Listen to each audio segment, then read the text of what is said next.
பொட்டி நடையாக நடந்து துறைமுகத்தில் போய் மீனெல்லாம் வாங்கிட்டு வந்தாச்சு. அப்படிலாம் சொல்கிறதுக்கு ஆசை தான்.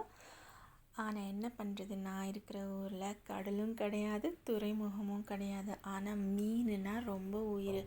சின்ன வயசுலேருந்து என்னோடய பாட்டி அவ்வளோ மீன் வாங்குவாங்க. ஒரு நாளைக்கு 4-5 வெரைட்டிஸ் ஆஃப் மீன் வாங்கி கறி வைப்பாங்க, கூட்டு வைப்பாங்க, பொரிப்பாங்க, தோரன் பண்ணுவாங்க. அந்த மாதிரியெல்லாம் வளர்ந்துட்டு இப்போ மீனே இல்லாத ஒரு இடத்துல வாழ்கிறது ரொம்ப கஷ்டம். அப்படி ரொம்ப ஆசைப்பட்டு மீன் சாப்பிடலாம் அப்படின்னு போகும்போது இந்த ஒரே ஒரு மீன் தான் எனக்கு கிடச்சிது. அது என்ன மீனுன்னு எனக்கு தெரியலை.